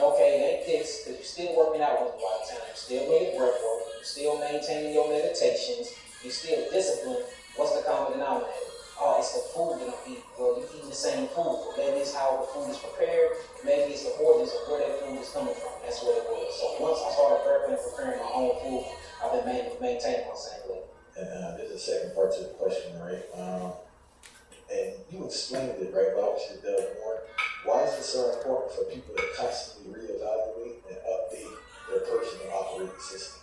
You have to. I mean, when you're done talking, right? We are biological computers. If we are biological computers, that means we have a biological software. According to any tech, all software needs to be updated. If not, it gets stuck in time, and then the actual environment around that operating system will become too advanced, and then that chip or that program can't keep up with the outside external environment. So it's very, very good to constantly reevaluate yourself and reinvent yourself, should I say, and constantly question yourself and things that you're doing while you're here in this matrix, because it's a grid. We're in a holographic universe. We're in a holographic reality. This is a simulation. You are biological computer chips operating through this simulation. You have to update your information. You have to update your wisdom, your knowledge base. You have to update your knowledge. You have to update your body to keep up with not only society, but keep up with consciousness, because consciousness is forever expanding the world. And you will be left behind. These are facts. And you walk out on the streets and you see people left behind every day all day. You see it. And just not, you don't only see it in conversation, you see it in people clothing, what they're wearing. You see it in the way people interact with themselves and other people. You see it in the way people communicate. You see it. You see people get left behind every day because they don't look in the mirror and they don't reevaluate themselves to reinvent yourself. You have to constantly reinvent yourself. Everything in nature does it. Everything has a shedding process in nature. Snakes shed their skin, dogs lose their fur. Everybody go through these reinvention or this cocooning phase in their life multiple times before they die. Even your cells go through it. It's called autophagy. Every 120 days, your erythrocytes, or what you'll call red blood cells, die off and renew themselves. The bones, every bone in your body reconstructs itself every 7 years. Every 4 to 7 years, your hair follicle sheds off and you grow new, thicker follicles and strands. The nervous system, every cell in your body reincarnate or reinvent itself and keep up with society, and keep up with the environment that the biological body is in. Why don't you think you need to do that with your mindset? Because by default, every essence of your body. But when it comes to mindset, we're just stuck in our ways and we want to stay the same. And all of those people end up lonely and dying alone, down by themselves. How do doctors figure out the source of a person's issues seem to be getting shorter and shorter? Elements of diseases can be caused by a multiplicity of things. How does one identify if a health issue is caused by bad diet, stress, mental issues, or the environment, or other things? Well, all of it is caused by a bad diet, because your diet is not only what you consume by way of your mouth. You know, if you look at your body is a living organism. So you ingest and digest air, carbon dioxide, through your skin, your environment, signals from your environment you eat, electricity, electromagnetic fields, EMF, frequencies. So even though we eat things for substances like macronutrients and phytonutrients, you still get a lot of different types of signals that come from your external environment and your emotions that plays a very, very have a large impact on your chemical affinity that's in your blood. And remember last time when we was talking, I was saying like stress releases cortisol in the blood. So I can be in a relationship and we can be arguing with each other, or I can go to work and I don't want to be there, and working me too hard. And mentally, that'll create this state of fight or flight. And that state of fight or flight will release cortisol inside of our bloodstream, or fear can come in the fight or flight, and it can release adrenaline in our system. And that will automatically give me hypertension or raise the hydrostatic pressure, what they call the unclotted pressure of my vessels, and that'll give me blood pressure. Well, blood pressure going unchecked when it's in its high status, it can cause heart attack, stroke. It can cause very, very hard dehydration. Sometimes it can cause aneurysms, all based off of an emotional state of stress that you get put in due to the environment or people in the environment. So it just shows you that food is not our only way to eat. We eat with our bodies, just like melanin eats the sun. Carbon melanated beings, their skin eats the sun. you eat air, we're eating everything that's in our environment. So we just got to look at it from the standpoint that diet just only don't consist of things that you put in your mouth. It consists of everything that's around you. Your surroundings is your diet. I'm glad you said that because I come from a history of high blood pressure, right? I'm able to get mine under control. But I noticed it wasn't when I was eating good. I had to learn how to manage stress and manage my thoughts. So that goes into the diet. Yeah, I mean, you got to look at it. I mean, stress is the number one factor of all what they call disease. I don't believe in disease per se. I think disease is an illusion. Everybody knows that. But it does lower your hurt. So what stress does is it just dumps fight-or-flight chemistry inside the bloodstream. It shuts down internal organs. It gulps up the system with metabolic toxins because it shut off your autophagy stages, meaning you cannot detoxify when you're full of stress. Most stressed people don't get any sleep, but when you don't get rest, that means you don't restore. And it's actually a four-letter word. The short for restore, restoration is rest. So you can't get the adequate amount of rest when you stress. Everything. It's some men that come in here and their penis can't even get erected. And then we fix their stress issue, and then they get proper blood flow down to their lower extremities, and then now they can make love to their wife again. And they was thinking that they had all these other issues going on that was making them have low libido, but it was only a stress issue. And once we got rid of the stress, we see that their penis can get hard again. So it wasn't a testosterone issue. It wasn't a zinc and a copper selenium issue. It was all based off of stress and they fear that they had in the environment. So how you respond to your environment and how you communicate with the signals in your environment actually relates to what they will call disease. And bringing up environments, I have a question. Do you think it's realistic for some people to maintain or keep a healthy stress level in certain environments? Yeah, I mean, because the whole thing is we need stress. Without stress, we would die. We need stress. Stress makes us evolve. When I mean by evolve, I don't believe in the evolution theory that Darwin is a theory that we came and evolved for monkeys or nothing like that. At least not our people. I don't believe in that at all. But we do evolve in the sense as we be in the environment for so long that we learn how to adapt to that environment in certain ways. And in order to adapt, you do have to mutate in some way where you can figure out ways to live longer in your environment. So I think stress plays a crucial role in evolution, especially when it comes to the consciousness and expanding consciousness of a people. People go through stress, and then through that stress, the stress creates problems, and from those problems, you create solutions to those problems, and that is how you learn IQ and intelligence. All intelligence is how to find solutions to a problem. If the people can find solutions to all the problems that's facing their culture and revamp their culture from the solutions they find to them problems, that's what makes the culture advance. So you can't do that without stress. You know what I'm saying? Everything in life takes stress. Muscles, working out, in order to have your body fit. You know what I'm saying? You have to go against friction and gravity to put that weight on your muscles where you can grow bigger and you can release the growth hormone factor to even gain bigger muscle mass. That takes stress. If you think about anything in this life, it comes with stress. Freedom takes stress.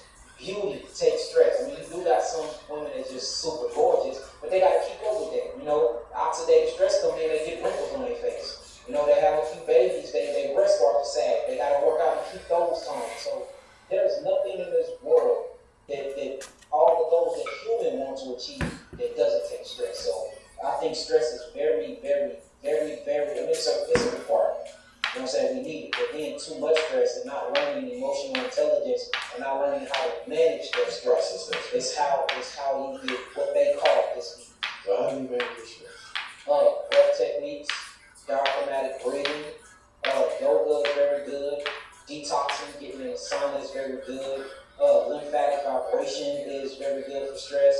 Humming, singing, you know what I'm saying? Sound bowls. There's many different things. Nature, going out in the greenery because that's a stress reliever. Being in nature alone, going by bodies of water is scientifically proven. Listening to live water or looking at water, the colors of the water and the sound is at a frequency that relaxes the actual sympathetic nervous system and initiate what you will call the parasympathetic nervous system.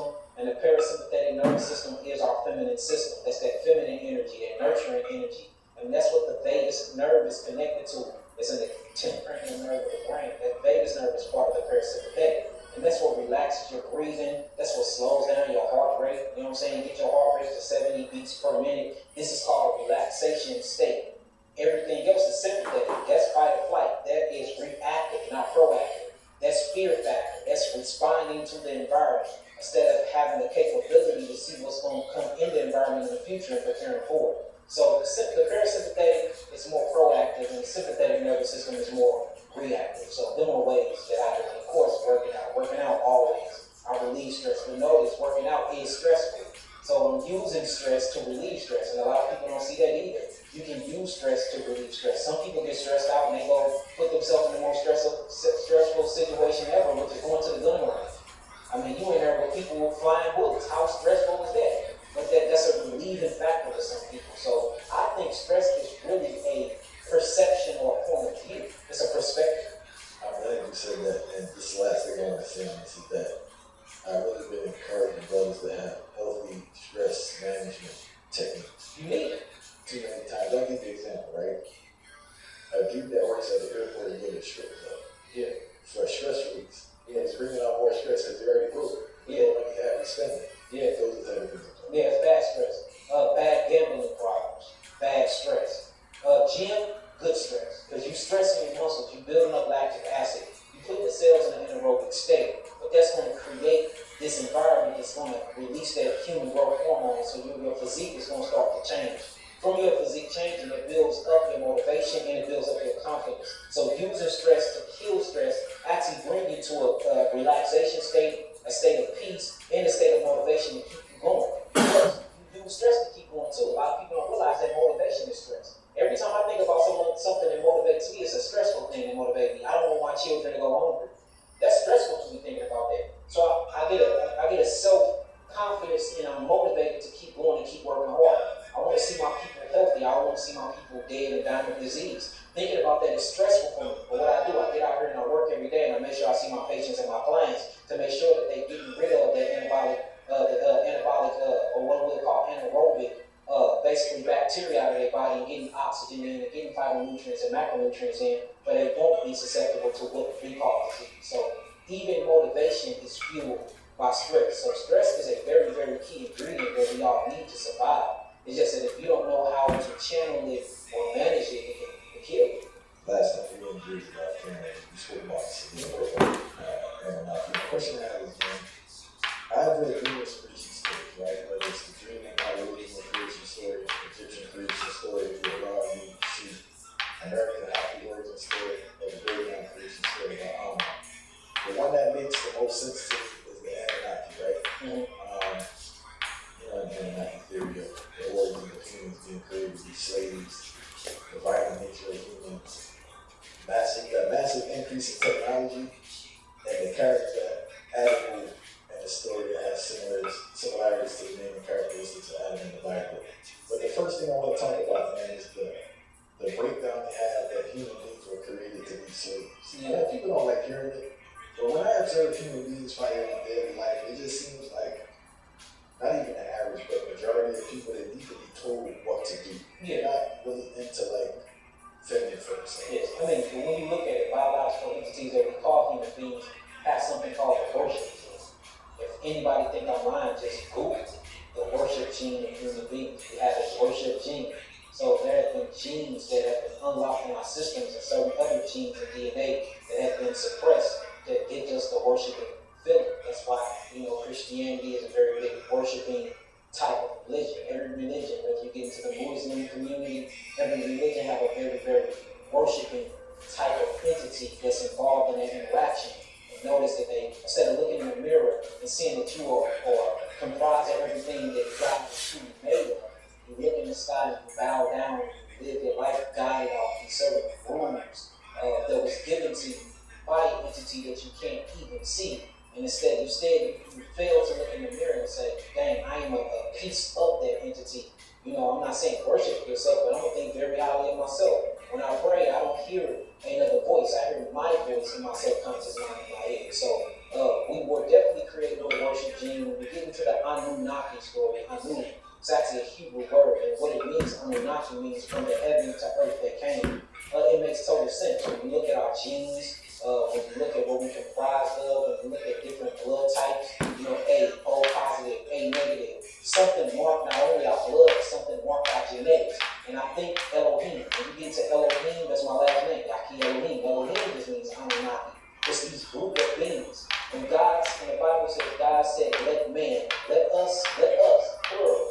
It says, and God said, and Elohim said, Elohim is God. So when you look at the word Elohim, it means God with an S, gods, plural. So many gods created man. It said, and God said, let us make man in our image after our likeness. So it shows you that mankind is a template, and we look like our creator. That's the first thing they said, right?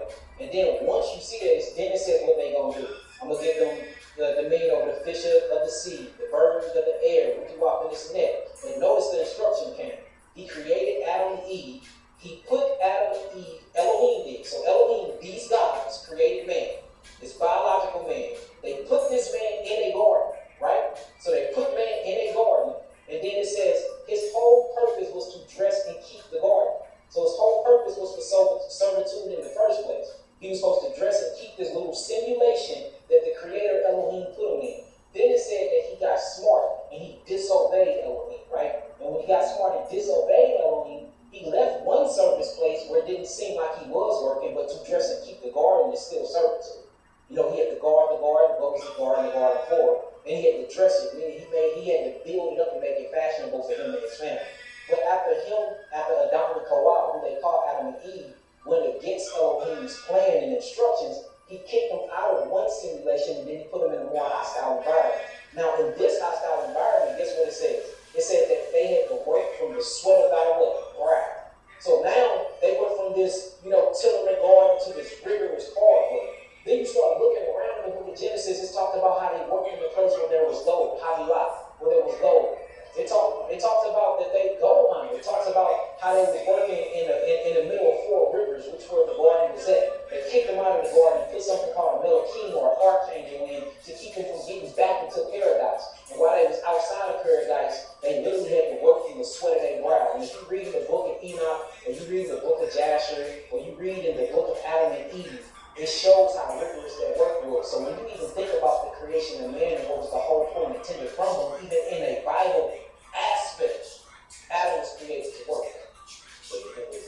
And I'm just speaking about the Bible. We're not even talking about the Sumerian tablets. We're not even getting into the Kemetic tablets. We're not getting into the Emerald tablets. Man was created for something. I don't want to talk about when we jump to the next second class question. You can notice that there's a verse in the Bible where Adam says it doesn't go out there with them. It's kind of like a contradiction in the sense because if that's the first man. I mean, even with Cain and Abel, when Cain killed Abel, Cain killed Abel, and he basically he put a mark on Cain, and he put Cain outwardly in basically the world, and he put a mark on Cain, and he told everybody else not to kill him. So if it's only Cain and his family and all of this, then who was supposed to be killing Cain?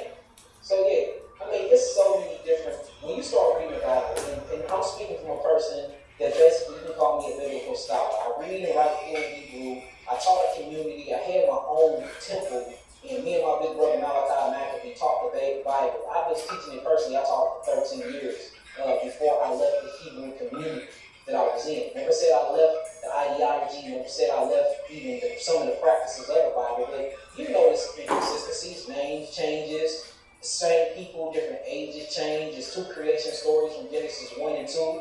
One that says we all come from the water, then another one that says some things came from the earth. So, I mean, if you read it, you just have to remember, when man writes something, it's not going to always be 100% correct. Because man is going to be involved in the ego, it's going to be different types of programming, there's different languages comprises when you read the Bible. For instance, in one chapter, it will say El Elyon, in the next chapter, it will say Edonai. In one chapter, we'll call him El. The next chapter, we'll call it Yahweh or Yahweh. So, I mean, anybody know it. You just do a little bit of research and read it slow and read it in its original language, which is Hebrew and Aramaic to Greek. I mean, you will see the inconsistency. Now, I'm not knocking it for what it's doing, because it is taking you from your animalistic nature and it is reinventing you to become a newer being, high elevated in the Christ consciousness or the Kiddushah. which means it's taking you from your flesh and it's making you involve your flesh and connect it back to your spirit in a more advanced way to look at reality. And you can love yourself and love your brother as you love thyself. So when you look at it in that standpoint, I love it. Even when you get into the book of Genesis, or in Hebrew we call it Bereshit, chapter 1, verse 29, it talks about our original diet before sin actually happened in the garden, and Adam and Hawa was kicked out of the garden. It shows you what we ate. It says that we were supposed to eat fruit bearing seed after its time. We were supposed to eat the herbs. The herbs were supposed to be for the healing of the nations, and we were supposed to eat fruit bearing seed after its time, and we were supposed to drink the water. So if in the beginning nothing died, we were supposed to live eternity in the flesh and in the spirit. Now we only live eternity in the spiritual aspect, and we got to take on new forms of flesh to keep this thing going. Now this flesh died. Back then they were living to be 999 years old. So through sin and corruption and technology and messing up our fluids and our oxygen in the environment, now we went from 120 years to only making it to 66 years old, speaking of black men in America. So even when you look at it in that sense, nothing died. So if nothing died and everything was supposed to live for eternity in this paradise that we call the Garden of Eden, notice what their original diet was. It was fruits, vegetables, melons, and herbs to eat. Nothing died, so we ready to eat.